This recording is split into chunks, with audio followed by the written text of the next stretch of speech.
മക്കളെ, അപ്പൊ നമ്മൾ ഇന്ന് വന്നിരിക്കുന്നത് എന്തിനാണെന്നറിയോ? നമുക്ക് എല്ലാ എക്സാമിനും വരുന്ന ഒരു ചോദ്യമാണ് എഡിറ്റോറിയൽ തയ്യാറാക്കാൻ. അതിപ്പോൾ ക്രിസ്മസ് എക്സാം എന്നല്ല, ആനുവൽ എക്സാമിന് വരെ ചോദിക്കുന്ന ഒരു ചോദ്യമാണ്. അത് 6 മാർക്കിൻ്റെ ചോദ്യമായിട്ടൊക്കെയാണ് ഒരു എഡിറ്റോറിയൽ അല്ലെങ്കിൽ ഒരു മുഖപ്രസംഗം തയ്യാറാക്കാൻ ചോദിക്കുന്നത്. അപ്പോൾ ഒരു മുഖപ്രസംഗം തയ്യാറാക്കുമ്പോൾ ശ്രദ്ധിച്ചിരിക്കേണ്ട കാര്യങ്ങൾ എന്തൊക്കെയാണ് എന്നുള്ളത് നിങ്ങൾ ഒന്ന് ശ്രദ്ധിച്ചിരിക്കണം. അപ്പോൾ എന്താണ് ഒരു മുഖപ്രസംഗം എന്ന് വെച്ചാൽ എന്താണ്?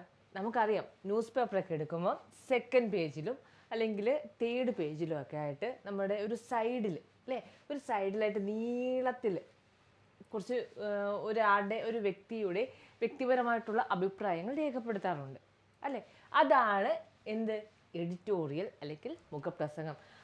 അങ്ങനെ എഴുതുന്ന സംഭവം ഇന്നത്തെ സമൂഹത്തിൽ നടക്കുന്ന സമകാലിക പ്രശ്നങ്ങളിൽ ഏതെങ്കിലും ഒന്നിനെ ആസ്പദമാക്കിയായിരിക്കും ആ കാര്യം എഴുതുന്നത്. അതാണ് എഡിറ്റോറിയൽ. അപ്പോൾ എഡിറ്റോറിയൽ ചോദിക്കാൻ സാധ്യതയുണ്ട്, ചോദിച്ചിട്ടുമുണ്ട്.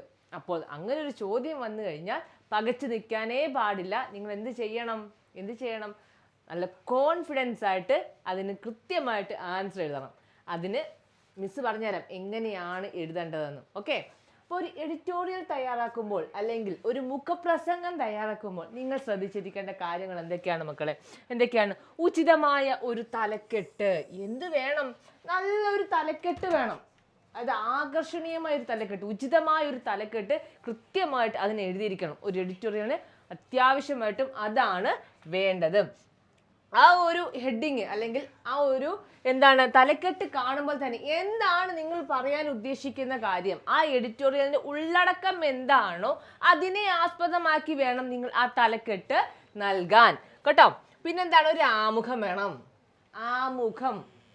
ആമുഖം എന്ന് പറയുമ്പം ഒരു ഫസ്റ്റ് പാരഗ്രാഫാണ് ആമുഖമായിട്ട് നമ്മൾ എഴുതേണ്ടത്. അതിനകത്ത് എന്ത് വേണം? നമ്മൾ എന്താണോ പറയാൻ പോകുന്നത് അതിൻ്റെ ഒരു ഇൻട്രൊഡക്ഷൻ, അതിൻ്റെ ഒരു നമുക്കറിയാലോ എന്താണ് പറയാൻ പോകുന്നത്, അതിൻ്റെ കുറിച്ചൊന്ന് നിസ്സാരമായിട്ട് അല്ലെങ്കിൽ ഒരു ചുമ്മാതെ നിങ്ങൾക്ക് എന്താണോ മനസ്സിൽ തോന്നുന്നത് ആ കാര്യം നിങ്ങൾ എഴുതുക. സമകാലിക ലോകമായിട്ട്, അതായത് ഇന്ന് നടക്കുന്ന പ്രശ്നങ്ങളുമായിട്ട് കൂട്ടിക്കലർത്തി ഒന്നും എഴുതാൻ നിൽക്കേണ്ട. ചെറുതായിട്ട് ഒരു ആമുഖം കൊടുക്കുക. അതിനുശേഷം ആശയക്രമീകരണം. ഇവിടെയാണ് നമ്മൾ ശ്രദ്ധിക്കേണ്ടത്. ആശയക്രമീകരണം.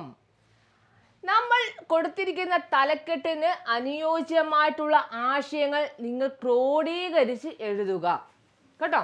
അതായത് ഇപ്പൊ ഇന്ന് നടക്കുന്ന ഏതെങ്കിലും യുദ്ധത്തെക്കുറിച്ചാണ് നിങ്ങൾ എഡിറ്റോറിയൽ തയ്യാറാക്കുന്നതെങ്കിൽ, അല്ലെങ്കിൽ വേറെ എന്തെങ്കിലും സംഭവം ഓണ സമയത്താണ് അല്ലെങ്കിൽ ക്രിസ്മസ് സമയത്താണ് നിങ്ങൾ എഡിറ്റോറിയൽ തയ്യാറാക്കുക. അപ്പോൾ ക്രിസ്മസിനെ സംബന്ധിച്ചാണ് നിങ്ങൾ എഡിറ്റോറിയൽ തയ്യാറാക്കുന്നതെങ്കിൽ ക്രിസ്മസിനെ കുറിച്ചുള്ള ഡീറ്റെയിൽ കാര്യങ്ങൾ, അല്ലെങ്കിൽ പഴയ കാല ക്രിസ്മസും ഇന്ന് എങ്ങനെയാണ് ആഘോഷിക്കുന്നതെന്നും ആ കാര്യങ്ങളൊക്കെ നിങ്ങൾ കൃത്യമായിട്ട് വിലയിരുത്തി നിങ്ങൾ എഴുതണം. നമ്മൾ പഴയ ഓണം പുതിയ ഓണം എങ്ങനെയാണ് നമ്മൾ പഠിക്കാറുണ്ട്, നമ്മൾ എഴുതാറുണ്ട്. അതുപോലെ തന്നെ ഒരു കാര്യത്തെക്കുറിച്ച് എഴുതുമ്പം അത് പണ്ട് എങ്ങനെയായിരുന്നു എന്നും ഇന്നത്തെ സമൂഹത്തിൽ എങ്ങനെയാണ് അത് നോക്കിക്കാണുന്നതെന്നും നിങ്ങൾ കൃത്യമായി വിലയിരുത്തി നിങ്ങൾ അതിനകത്ത് എഴുതണം. അതാണ് ആശയ ക്രമീകരണം. പിന്നെന്താ? സമകാലിക സംഭവങ്ങളെ കോർത്തിണക്കുക. നിങ്ങളിപ്പോൾ എന്തെങ്കിലും ഒരു പ്രശ്നം, ഒരു യുദ്ധത്തെക്കുറിച്ചാണ് എഴുതുന്നതെങ്കിൽ ഇന്ന് നടക്കുന്ന ഏതെങ്കിലും ഒരു യുദ്ധത്തെക്കുറിച്ചോ ഇന്ന് നമ്മുടെ ലോകത്തരങ്ങളിൽ നടക്കുന്ന പല പ്രശ്നങ്ങളെ കുറിച്ചോ, എന്തുകൊണ്ടാണ് യുദ്ധങ്ങൾ, ഇത്രയും വിദ്യാഭ്യാസമുള്ള ജനങ്ങൾ, ഇത്രയും ലോകം പുരോഗമിച്ചിട്ടും എന്തുകൊണ്ട് യുദ്ധങ്ങൾ നടക്കുന്നു എന്നുള്ള കാര്യങ്ങൾ നിങ്ങൾ അവിടെ മെൻഷൻ ചെയ്യണം കേട്ടോ. ഇന്ന് നടക്കുന്ന സമകാലിക പ്രശ്നങ്ങൾ നമ്മുടെ വിഷയവുമായിട്ട് കണക്ട് ചെയ്ത് നമ്മൾ എഴുതണം. ഏത് വിഷയം? നമ്മളൊരു തലക്കെട്ട് കൊടുക്കുന്നുണ്ട് അല്ലേ, അതായിരിക്കണം. അത് നമ്മുടെ വിഷയവുമായിട്ട് സംബന്ധിച്ച തലക്കെട്ടാണല്ലോ നമ്മൾ കൊടുക്കുന്നത്. അപ്പം അതുമായിട്ട് കണക്ട് ചെയ്ത് ഇന്ന് നടക്കുന്ന സമകാലിക പ്രശ്നങ്ങളെ കുറിച്ച് നമ്മൾ ഈ എഡിറ്റോറിയലിനകത്ത് തയ്യാറാക്കണം.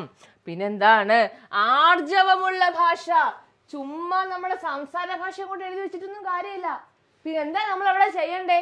ആർജവമുള്ള ഒരു ഭാഷയായിരിക്കണം അല്ലെ. നല്ല വ്യക്തമായിട്ട് മനസ്സിലാക്കാൻ പറ്റുന്ന നല്ല ഭാഷയായിരിക്കണം നമ്മൾ എഴുതുന്നത്. നമ്മൾ കൂട്ടുകാരുടെ ഇടയിൽ സംസാരിക്കുന്ന രീതിയിലൊന്നും ആയിരിക്കരുത്. നമുക്കറിയാം അച്ചടി ഭാഷ എന്ന് പറയുന്ന സംഭവം ഉണ്ട് അല്ലേ. നമ്മൾ സംസാര ഭാഷയുണ്ട്, അച്ചടി ഭാഷയുണ്ട്. പുസ്തകങ്ങളിലൊക്കെ നമ്മൾ വായിക്കുന്നതാണ് അച്ചടി ഭാഷ, പത്രങ്ങളിലൊക്കെ വരുന്നത് അച്ചടി ഭാഷയാണ്. അപ്പൊ ആ ഒരു രീതിയിൽ വേണം നമ്മൾ എഴുതാൻ. നിങ്ങൾക്കറിയാം, നിങ്ങൾ പത്രങ്ങൾ വായിക്കുന്ന കുട്ടികളാണ് അല്ലേ.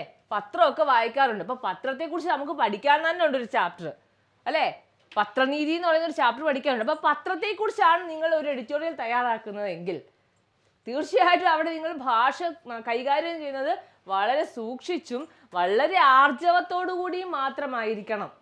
ഓക്കെ, പിന്നെന്താ, സ്വന്തം കാഴ്ചപ്പാട് അവതരിപ്പിക്കണം. നിങ്ങൾക്ക് എന്താണോ പറയാനുള്ളത്, ഇപ്പൊ നമ്മൾ സമകാലിക പ്രശ്നങ്ങളും ഒക്കെ നമ്മൾ അതിനകത്ത് എന്ത് ചെയ്തു, ഉൾപ്പെടുത്തി. ഇന്ന് നടക്കുന്ന പ്രശ്നങ്ങളെല്ലാം നമ്മൾ ഉൾപ്പെടുത്തി പറഞ്ഞു. ഇനി നിങ്ങൾക്ക് നിങ്ങളുടെ അഭിപ്രായം പറയാനുള്ള ഒരു അവസരം കൂടെ അതിനകത്ത് കൊടുക്കണം.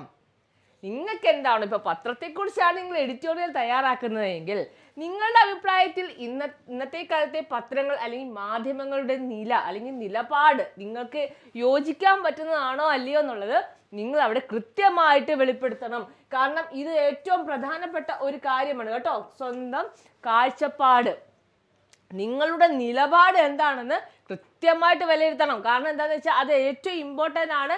പേപ്പർ നോക്കുന്ന ടീച്ചർ കൃത്യമായിട്ട് അത് ശ്രദ്ധിച്ചിരിക്കും കേട്ടോ. അത് അത്യാവശ്യമാണ്.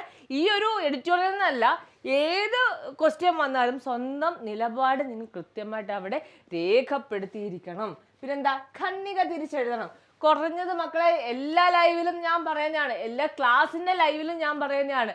ഇപ്പോൾ ഒരു 6 മാർക്കിൻ്റെ ചോദ്യം വന്നാൽ കുറഞ്ഞത് 3 ഖണ്ഡികയെങ്കിലും തിരിച്ചിരിക്കണം. എത്ര ഖണ്ഡിക വേണം? ഒരു 3 ഖണ്ഡികയാണ് നമ്മൾ തിരിച്ചിരിക്കേണ്ടത്. ആദ്യം ഒരു ആമുഖം നമ്മൾ പറഞ്ഞു, പിന്നെ ഒരു ആശയ ക്രമീകരണം നമ്മൾ പറഞ്ഞു ഇല്ലേ? എന്താണ് ഒരു ആമുഖം പറഞ്ഞു, ഒരു ആശയ ക്രമീകരണം പറഞ്ഞു. ഈ ആശയ ക്രമീകരണത്തിന് ശേഷം നിങ്ങളുടെ സ്വന്തം നിലപാട് നിങ്ങൾ അതിനകത്ത് പറയുന്നുണ്ട് അല്ലേ? അതിനുശേഷം നിങ്ങൾ ഒരു കൺക്ലൂഷനിൽ എത്തുന്നുണ്ട് അല്ലേ? കൺക്ലൂഷനിലേക്ക് എത്തുമ്പോഴാണ് നമ്മൾ നിലപാടിന് കുറച്ചുകൂടെ ഉറച്ചു നിൽക്കുന്നത്. അങ്ങനെ 3-4 പാരഗ്രാഫ്, കുറഞ്ഞത് ഒരു 3 പാരഗ്രാഫെങ്കിലും നിങ്ങൾ തീർച്ചയായിട്ടും എഴുതിയിരിക്കണം. പ്രധാന പോയിന്റുകൾക്ക് എന്ത് ചെയ്യണം, അണ്ടർലൈൻ ചെയ്ത് തന്നെ പോകണം. അതായത് എക്സാം എല്ലാം കഴിഞ്ഞതിന് ശേഷം അണ്ടർലൈൻ ചെയ്യാം എന്നൊന്നും വിചാരിച്ചിരിക്കരുത്. കാരണം എഴുതുമ്പോൾ തന്നെ അണ്ടർലൈൻ ചെയ്ത് പോകണം, അല്ലെങ്കിൽ നമുക്ക് സമയം കിട്ടത്തില്ല. ടൈം മാനേജ്മെന്റ് ഏറ്റവും വലിയൊരു പ്രശ്നമാണ് നമ്മുടെ മലയാളം എക്സാമിന്. അതുകൊണ്ട് എന്താണ്, എഴുതുന്ന കൂട്ടത്തിൽ തന്നെ നിങ്ങൾ അണ്ടർലൈനും ചെയ്തു പോവുക. എല്ലാ അവസാനം കൊണ്ടുപോയി അണ്ടർലൈൻ ചെയ്യാമെന്ന് വിചാരിച്ചാൽ ഉള്ള മാർക്കും കൂടെ പോകത്തതേ ഉള്ളൂ. പിന്നെന്താ, ഉപസംഹാരം. നമ്മൾ പറഞ്ഞു എന്താണ്, കൺക്ലൂഷൻ. ഉപസംഹാരം എന്തായാലും വേണം, നമ്മളത് പറഞ്ഞായിരുന്നു അല്ലേ? അപ്പൊ അതും കൂടെ ചേർന്നാൽ നമ്മുടെ എഡിറ്റോറിയൽ എന്താണ്, സുഖമായിട്ട് എഡിറ്റോറിയലിന് 6 മാർക്കും കിട്ടും. എഡിറ്റോറിയൽ നന്നായിട്ട് നിങ്ങൾക്ക് എഴുതാനും പറ്റും. ഇപ്പം എളുപ്പമല്ലേ? ഒരു എഡിറ്റോറിയൽ തയ്യാറാക്കേണ്ട രീതികൾ പറഞ്ഞു തന്നില്ലേ? ഇപ്പോൾ ഒരു പത്രത്തെക്കുറിച്ചാണ്, നമ്മൾ ഇന്നത്തെ സമൂഹത്തിലെ മാധ്യമങ്ങളെക്കുറിച്ചാണ് നിങ്ങൾക്ക് ഒരു എഡിറ്റോറിയൽ തയ്യാറാക്കാൻ വന്നതെങ്കിൽ നിങ്ങൾ കൃത്യമായിട്ട് നിങ്ങൾ എഴുതത്തില്ലേ, അതിനൊരു ആമുഖം കൊടുക്കണം. ഇന്നത്തെ പത്രങ്ങളുടെ ഏതൊക്കെ പത്രങ്ങൾ നിലവിലുണ്ട്, അല്ലെങ്കിൽ ആദ്യത്തെ പത്രം ഏതാണ്, രാജ്യസമാചാരം തൊട്ട് നമുക്ക് ഒരു ആമുഖത്തിൽ കൊടുക്കാം. അതിനുശേഷം എന്താണ് കൊടുക്കേണ്ടത്, ആശയ ക്രമീകരണമാണ് അല്ലെ? ഇന്നത്തെ സമൂഹത്തിലെ നിലകൊള്ളുന്ന മാധ്യമങ്ങൾ, ഇന്നല്ലെങ്കിൽ പത്രങ്ങൾ മാത്രമല്ല മറ്റു പല മാധ്യമങ്ങളും ഉണ്ട് എന്നുള്ള രീതിയിൽ നമ്മൾ ആശയ ക്രമീകരണം കൊടുക്കണം. ഇൻസ്റ്റാഗ്രാം, വാട്സപ്പ് അങ്ങനെയുള്ള പല ആപ്പുകളുടെയും പല മാധ്യമങ്ങളുടെയും പേരുകൾ നമുക്ക് അവിടെ ഇൻക്ലൂഡ് ചെയ്യാൻ സാധിക്കും. അപ്പൊ അങ്ങനെ ആശയ ക്രമീകരണം അല്ല എഴുതുക. പത്രങ്ങൾ അതുപോലെ മറ്റു ന്യൂസ് ചാനലുകളൊക്കെ എത്രത്തോളം നീതി പുലർത്തുന്നു എന്നുള്ള കാര്യം നിങ്ങൾ അവിടെ എഴുതുക. ഓക്കെ, അതിനുശേഷം നിങ്ങളുടെ സ്വന്തം നിലപാട് നിങ്ങൾ കൃത്യമായിട്ട് വിലയിരുത്തി എഴുതുക. അതിനുശേഷം ഒരു കൺക്ലൂഷൻ കൊടുക്കുക. അത്രേ ഉള്ളൂ, അത്രേ മാത്രമേ ഉള്ളൂ ഒരു എഡിറ്റോറിയൽ.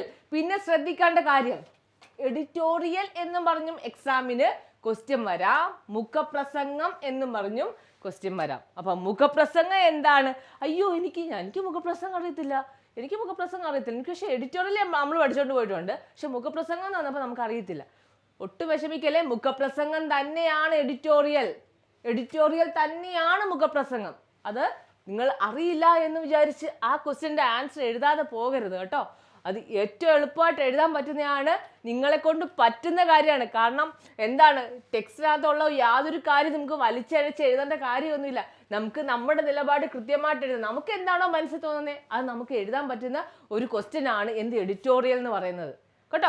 അപ്പൊ നിങ്ങൾ അത് ഉൾപ്പെടുത്തി എഴുതുക. നിങ്ങൾ ഒരിക്കലും വേണ്ട എന്ന് പറഞ്ഞ് കളയരുത്. ഇത് ഇങ്ങനൊരു ക്വസ്റ്റ്യൻ, എഡിറ്റോറിയൽ അല്ലെങ്കിൽ മുഖപ്രസംഗം, രണ്ടും ഒന്ന് തന്നെയാണെന്ന് മനസ്സിലാക്കുക. ഈ ഒരു ചോദ്യം വന്നു കഴിഞ്ഞാൽ ഒരു കാരണവശാലും നിങ്ങൾ വിട്ടുകളയാൻ പാടില്ല.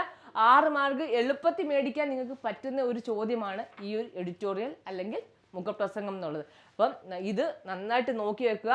ഓണം എക്സാം, അതുപോലെ തന്നെ ക്രിസ്മസ് എക്സാം, ആനുവൽ എക്സാം, എല്ലാത്തിനും അതിൻ്റെ ഇടയ്ക്ക് വരുന്ന എല്ലാ മിഡ് ടൈം എക്സാമുകൾക്കും എല്ലാം നിങ്ങൾക്ക് എന്ത് വരും, ഈ ഒരു ചോദ്യം പ്രതീക്ഷിക്കാം. നന്നായിട്ട് നോക്കി പോവുക, ടൈം മാനേജ് ചെയ്ത് തന്നെ എഴുതുക, അണ്ടർലൈൻ ചെയ്ത് എഴുതുക കേട്ടോ. അപ്പം ഇത്രയേ ഉള്ളൂ എഡിറ്റോറിയൽ. നന്നായി പഠിച്ച് എക്സാം എഴുതിയിട്ട് വാ.